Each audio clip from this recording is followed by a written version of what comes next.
The morning of August 20th, 1942, began with the sound that every Marine pilot on Guadalcanal had been waiting for. At 9:38 in the morning, the drone of radial engines grew louder across Henderson Field as 19 Grumman F4F Wildcats touched down on the captured Japanese airstrip, their blue-grey wings reflecting the tropical sun. The pilots climbing out of their cramped cockpits were exhausted from the catapult launch off the escort carrier Long Island, but they were also keenly aware of what awaited them. Major John L. Smith, commanding officer of Marine Fighting Squadron 223, stepped onto the steel matting that covered portions of the runway. His boots crunched on the perforated metal as he surveyed the muddy, half-finished airfield that would be his squadron's home. Behind him, 18 more pilots from VMF 223 were already moving their Wildcats into dispersal areas hastily cleared from the coconut palms. Alongside them, 12 SBD Dauntless dive bombers of VMSB 232 were taxiing to their own positions. The Marines on the ground watched these aircraft with something approaching reverence. For 13 days since the August 7th landings, the 1st Marine Division had been fighting to hold this miserable piece of real estate without air cover of their own. Japanese bombers from Rabaul had struck repeatedly, their escorting Zeros strafing anything that moved. The Navy had withdrawn most of its carrier support after losing the Wasp to submarine attack. The Marines were on their own. Until now. Smith gathered his pilots near the operations tent, a crude structure made from salvaged Japanese materials and palm fronds. The briefing was direct. Intelligence reports indicated that Japanese air raids from Rabaul occurred almost daily, usually around midday. The enemy formations typically consisted of 15 to 30 twin-engine bombers, most commonly the Mitsubishi G4M Betty, escorted by an equal or greater number of Mitsubishi A6M Zero fighters. The Zeros had a fearsome reputation, earned through 2 years of combat across China and the Pacific. They could outclimb the Wildcat. They could outturn it. They were faster in level flight above 15,000 feet, and their pilots were experienced combat veterans. If you're enjoying this deep dive into the story, hit the subscribe button and let us know in the comments from where in the world you are watching from today. Among Smith's pilots was Captain Marion E. Carl, a quiet Oregonian who had already faced Zeros at Midway 2 months earlier. Carl knew what his fellow pilots were thinking, even if they did not say it aloud. The F4F Wildcat they flew was outmatched on paper. Maximum speed of 318 miles per hour versus the Zero's 331. Rate of climb inferior. Turning radius significantly worse. The Zero could loop tighter, roll faster at low speeds, and climb away from trouble with ease. In China, the Zero had achieved kill ratios of 12-1 against Chinese and American volunteer group fighters. Over Ceylon, British Hurricanes had been massacred when they tried to dogfight with Zeros. At the Battle of the Coral Sea just 3 months earlier, the kill ratio between Zeros and Wildcats had been estimated at 1.5-1 in favor of the Japanese. Every intelligence report, every debrief from Pearl Harbor survivors, every piece of tactical guidance from the fleet said the same thing. Do not try to turn with a Zero. Do not engage in sustained maneuvering combat. Use hit-and-run tactics. Dive, fire a burst, extend away. Never, ever get slow. But there was a problem with that doctrine. It assumed the Wildcats would have altitude advantage. It assumed they could choose when and where to engage. It assumed they could run away when things got difficult. None of those assumptions held true at Guadalcanal. The Japanese bombers came from Rabaul, 560 miles to the northwest. Their formations climbed to altitude over the Bismarck Sea, where Australian coast watchers could radio advance warning but could do nothing to stop them. By the time the raid reached Guadalcanal, the Bettys were at 20,000 feet or higher, and their Zero escorts were above them. The Wildcats at Henderson Field did not have the luxury of altitude. They scrambled from a dirt strip at sea level. By the time they climbed to intercept altitude, the Japanese were already overhead. The Marines had to engage immediately, climbing into formations of enemy aircraft that outnumbered them and held every tactical advantage. The doctrine said to dive away if you got in trouble. But diving away meant abandoning the bombers that were trying to destroy Henderson Field. It meant leaving your wingman alone against multiple Zeros.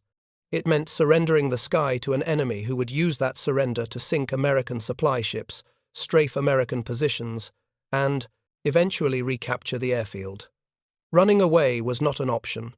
The Marines had to stand and fight, with an inferior aircraft, against experienced enemy pilots, every single day. Smith understood this reality. His pilots understood it. The question was whether understanding would be enough. The first test came 4 days later.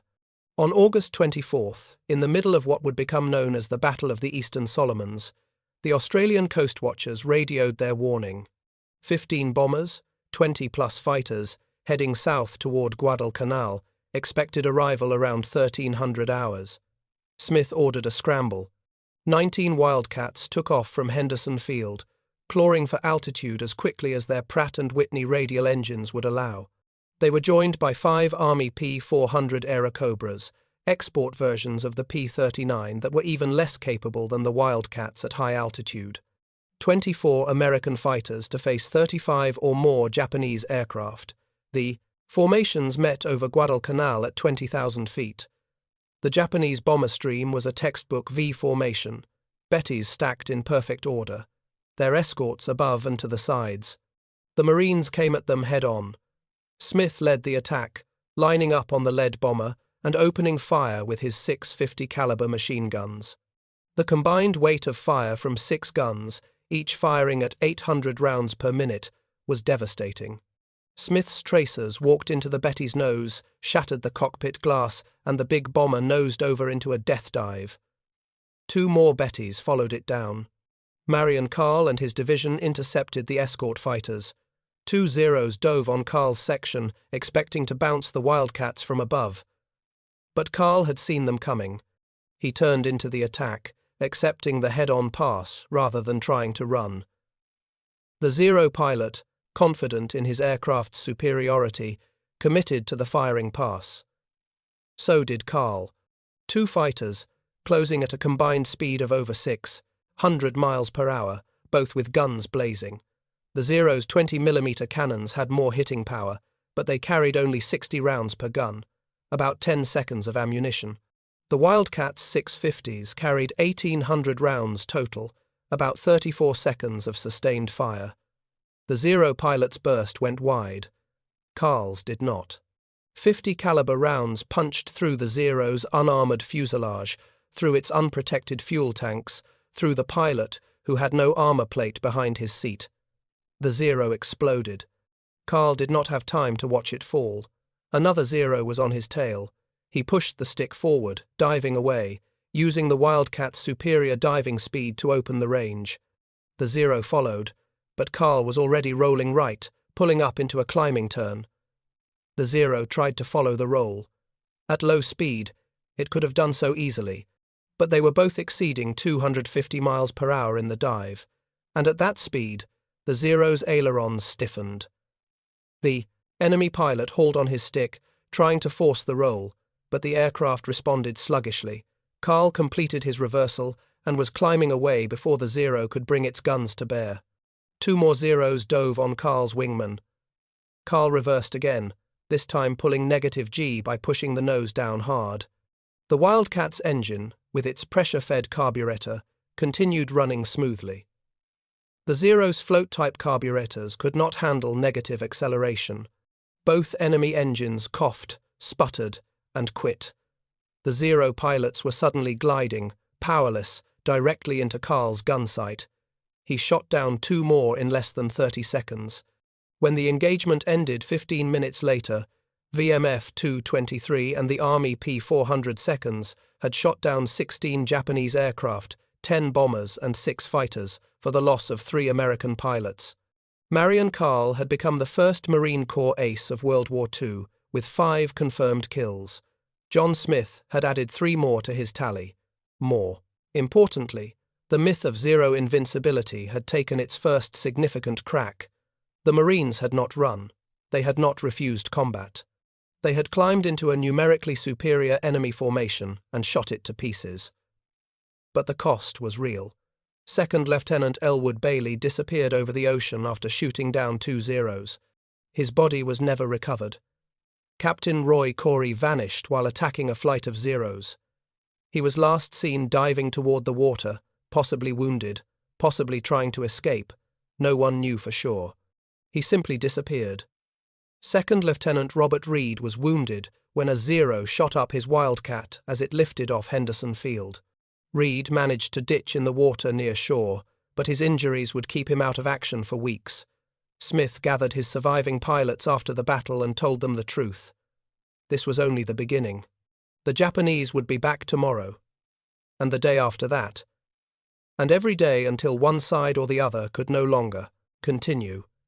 VMF 223 was outnumbered. They were flying an aircraft that the enemy could outperform in almost every measurable category. But they had one advantage that no intelligence report had quantified. The Wildcat could absorb punishment. Japanese ace Saburo Sakai had discovered this at brutal cost during an earlier engagement. He had emptied 500 or 600 rounds of 7.7mm ammunition into a Wildcat, expecting it to fall apart. It did not. The rugged Grumman kept flying, kept fighting, and eventually escaped. The Zero, by contrast, was built for performance. Its airframe was lightweight aluminum, strong enough for aerobatic maneuvering but unable to absorb battle damage. It had no armor protection for the pilot, no bulletproof glass, no self-sealing fuel tanks. A few hits from 50 caliber rounds would turn a Zero into a fireball. The Wildcat had armor plate behind the pilot's seat. It had self-sealing fuel tanks. Its engine could take multiple hits and keep running. Grumman had designed it as a combat aircraft, meant to bring its pilot home.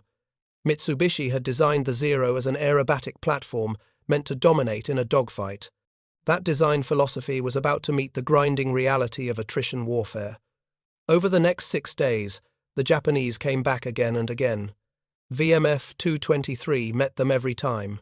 On August 30th, Smith and his wingman, Red Kendrick, were at 28,000 feet over Guadalcanal when they spotted 22 Zeros below them. 22 Zeros, 2 Wildcats. Smith did not hesitate. He dove into the formation, shot down 2, and escaped before the Japanese could organize a response.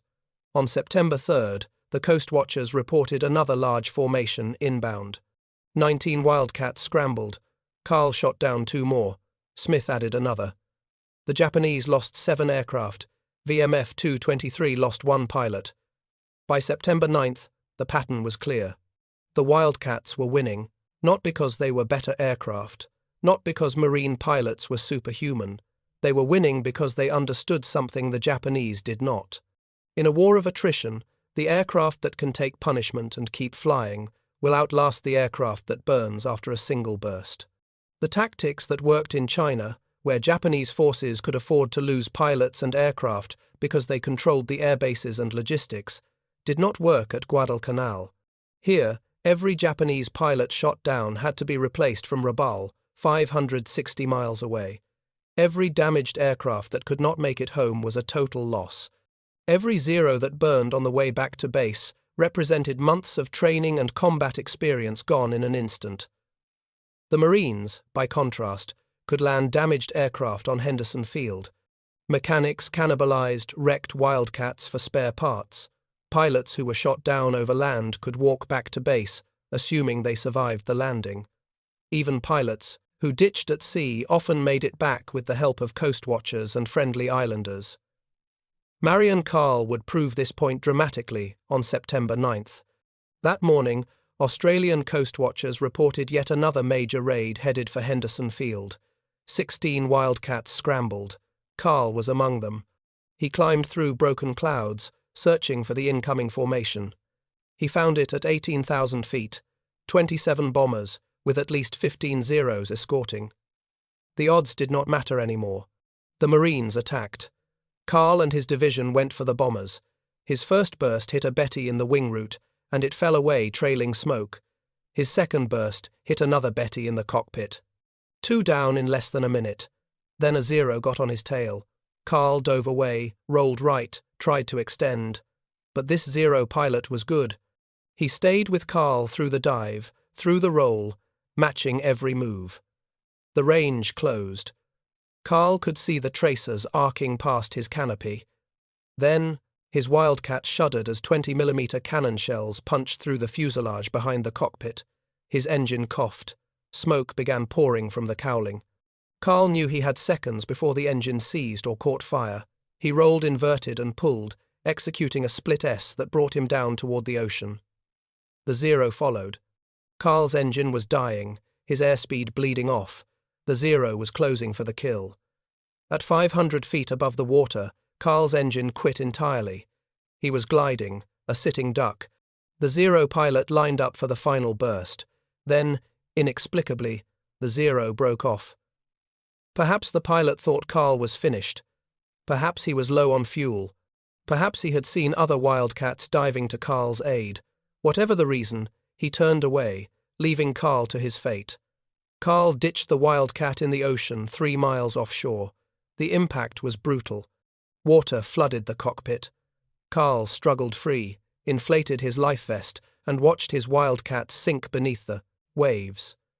He was alone in the ocean, 3 miles from shore, in waters where Japanese patrols operated regularly. He began to swim. 4 hours later, a native canoe appeared through the choppy seas. Carl shouted, "American! American!" The native, a man named Stephen, circled warily before deciding Carl was telling the truth. Stephen pulled him aboard and paddled to a small encampment on the coast. There, Carl met Corporal Ironi, a Fijian serving as a doctor for the local inhabitants. Ironi spoke English and agreed to help Carl return to Henderson Field. For 5 days, Carl moved through Japanese-held territory with Ironi's help. They travelled at night, hid during the day, avoided Japanese patrols by minutes. Local islanders passed Carl from one village to the next, each group taking responsibility for his safety. On the 5th day, they reached the marine perimeter. Carl walked into Henderson Field, bearded, filthy, exhausted, and very much alive. When Brigadier General Roy Geiger, commander of the air forces on Guadalcanal, heard that Carl had returned, he sent for him immediately. The two men chatted amiably. Then Geiger mentioned, almost casually, that John Smith had just shot down his 16th aircraft. With the 2 Bettys Carl had gotten on September 9th, he had only 12 confirmed kills. "What are we going to do about that?" Geiger asked with a grin. "God damn it, General! Ground Smitty for 5 days!" Carl replied. Everyone laughed. They all knew what Carl's survival meant. The Japanese had shot him down, had put him in the water miles from shore, had controlled the territory he moved through, and he had still made it back. The Zeros could shoot down the Wildcats, but they could not break the Marines flying them. By mid-September 1942, Henderson Field had become the focal point of a grinding air campaign that defied every pre-war assumption about aerial combat. The Japanese continued their daily raids from Rabaul, and VMF 223 continued to meet them. But the nature of the fighting had shifted in ways that neither side had anticipated. The kill ratio told part of the story. Between August 20th and September 26th, VMF 223 claimed 83 enemy aircraft destroyed.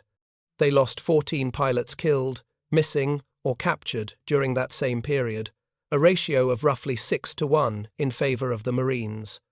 But numbers alone did not capture what was happening over Guadalcanal. The Japanese were not simply losing aircraft. They were losing their most experienced combat pilots, men who had fought in China, men who had participated in the Pearl Harbor strike, men whose skills could not be replaced by the training pipeline in Japan. Major John Smith understood this dynamic better than most. By September 20th, he had personally shot down 19 enemy aircraft, making him the leading Marine ace of the war. But Smith did not think in terms of personal glory. He thought in terms of squadron effectiveness, logistics, and sustainability. Every morning, he walked the flight line with his crew chiefs, inspecting the Wildcats that mechanics had worked through the night to repair. Bullet holes patched with aluminum sheet and rivets, Engines pulled and replaced because Japanese machine gun fire had punched through cylinder heads. Control surfaces stitched back together with wire and fabric. These aircraft were not beautiful. They were functional. They flew, they fought, and when they were damaged, the Marines fixed them and sent them up again. The Japanese could not do the same. When a Zero was damaged over Guadalcanal, it had two choices: make it back to Rabaul, 560 miles away, or ditch in the ocean. There was no middle ground, no possibility of landing at a friendly field for repairs. No mechanics waiting to cannibalize parts from other wrecks. The Zero either completed the long flight home, or it was lost forever. This reality created a mathematical problem for the Japanese that became more severe with each passing week. Their pilots were burning fuel to fly from Rabaul to Guadalcanal. They were burning more fuel during combat, and they needed enough fuel remaining to make the return journey. The Zeros operated at the absolute limit of their range. A prolonged dogfight could leave a pilot with insufficient fuel to reach home. Even minor combat damage to fuel tanks or fuel lines could prove fatal on the long flight back across the Solomon Sea. Marion Carl had observed this phenomenon during his engagements. He noticed that Japanese pilots often broke off attacks earlier than their tactical position warranted. They were not cowards. They were making rational calculations about fuel consumption. A Zero pilot who spent too long chasing a damaged Wildcat might find himself ditching in the ocean 200 miles from home. That was a death sentence. The Japanese Navy did not have the rescue infrastructure to recover pilots over such vast distances. American submarines prowled the waters between Guadalcanal and Rabaul. Japanese pilots who went down in those waters usually disappeared without a trace. Carl himself had been shot down 3 more times by the end of September. Each time, he made it back to Henderson Field. On September 12th, a Zero had riddled his Wildcat with cannon fire, forcing him to ditch near Tulagi. A PT boat picked him up 30 minutes later. On September 15th, his engine failed during a high-altitude intercept. He glided to Henderson Field and made a dead-stick landing on the steel matting. On September 24th, another Zero got him during a low-altitude chase. He crashed in the jungle 2 miles from the airfield and walked back the same afternoon, carrying his parachute and emergency gear. 3 shoot-downs, 0 fatalities. The Japanese could not sustain that kind of exchange rate. The human cost of the campaign was beginning to show, on both sides, but in different ways. The Marines were exhausted. They flew multiple missions per day, slept in tents that flooded during the tropical downpours, ate monotonous rations, and endured nightly shelling from Japanese destroyers that made rest nearly impossible. Dysentery was endemic. Malaria was spreading. Several pilots were grounded not from combat damage, but from illness so severe they could barely stand. And yet, the squadron remained effective. When a pilot was too sick to fly, another took his place. When an aircraft was shot up, the mechanics rebuilt it. The system was crude, but it worked. The Japanese system, by contrast, was beginning to fracture. Intelligence reports from coast watchers and captured documents revealed that Japanese aircrew morale was declining. Pilots who had dominated the skies over China and the Dutch East Indies were now facing an enemy that refused to quit. They shot down American fighters, only to have more appear the next day. They damaged Henderson Field with bombing raids, only to watch it become operational again within hours. The mathematical reality was inescapable. The Japanese were losing aircraft and pilots faster than they could be replaced. The Americans were rebuilding their strength. On September 26th, VMF 223 received orders to rotate back to Espiritu Santo for rest and reconstitution. They had been in continuous combat for 37 days. During that time, they had destroyed 83 enemy aircraft in exchange for 14 pilots and 19 Wildcats. John Smith had become the first Marine ace to reach 20 confirmed kills. Marion Carl had 16. The squadron as a whole had established air superiority over Guadalcanal during its most critical period. But the cost had been severe. Of the 19 pilots who had landed at Henderson Field on August 20th, 6 were dead, 2 were missing, and 3 were hospitalized with wounds or illness. The survivors were hollow-eyed and gaunt. Smith himself had lost 20 pounds. Carl was suffering from recurring malaria that would plague him for the rest of his life. Their replacement was Marine Fighting Squadron 121, commanded by Major Leonard K. Duke Davis. VMF 121 arrived with 24 Wildcats and a cadre of pilots who had trained stateside but had never seen combat. They inherited a very different situation than VMF 223 had faced in August. The Japanese were still conducting raids from Rabaul, but the frequency and intensity had decreased. More importantly, the nature of Japanese tactics had begun to change. The aggressive, offensive sweeps that had characterized the early battles were giving way to more cautious, defensive formations. Japanese bombers stayed higher, their escorts stuck closer to the bomber stream, and they avoided prolonged engagements with American fighters whenever possible. This shift reflected a fundamental change in Japanese strategic thinking. The day, Imperial Japanese Navy had assumed that air superiority over Guadalcanal could be achieved through repeated raids from Rabaul. But VMF 223 had proven that assumption false. The Marines could not be driven from Henderson Field by air power alone. The Japanese would need to recapture the airfield with ground forces, and that required naval support, which in turn required temporarily achieving air superiority during the landing operations. It was a circular problem with no easy solution. The Americans, meanwhile, were reinforcing their position. In early October, a second Marine fighter squadron arrived at Henderson Field. VMF 224 brought another 19 Wildcats and fresh pilots. Then came VMF 141 with 18 more. By mid-October, the Americans had over 60 operational fighters at Henderson Field, along with dive bombers, torpedo bombers, and Army Air Force P-39 seconds and 400 seconds. The crude airstrip that had been captured in August was transforming into a formidable airbase. The Japanese recognized the threat and planned a massive counteroffensive. In mid-October, they assembled a substantial ground force to recapture Henderson Field. The plan called for coordinated attacks by land forces, supported by naval bombardment and airstrikes. If the offensive succeeded, the American position on Guadalcanal would become untenable. If it failed, the Japanese would lose their best opportunity to reverse the strategic situation in the Solomons. The ground offensive began on October 23rd. Japanese infantry attacked the marine perimeter in multiple locations, attempting to overwhelm the defenders through sheer weight of numbers. The fighting was brutal, confused, and desperate. Japanese artillery shelled Henderson Field continuously. Naval forces offshore bombarded the airfield at night, cratering the runway and destroying aircraft on the ground. For several days, the outcome hung in the balance. But the Marines held. The Japanese infantry, exhausted from their march through the jungle and suffering from the same diseases that plagued the Americans, could not break through the defensive positions. And every morning, after the bombardments ended, American mechanics filled in the craters, repaired the steel matting, and got the Wildcats back in the air. VMF 121 and 124 flew constant combat air patrols, intercepting Japanese bombers, strafing Japanese ground positions, and providing close air support to the embattled Marines on the perimeter. The Wildcats were no longer just defending Henderson Field. They were actively participating in the ground battle, using their .650 caliber machine guns to devastating effect against Japanese infantry and artillery positions.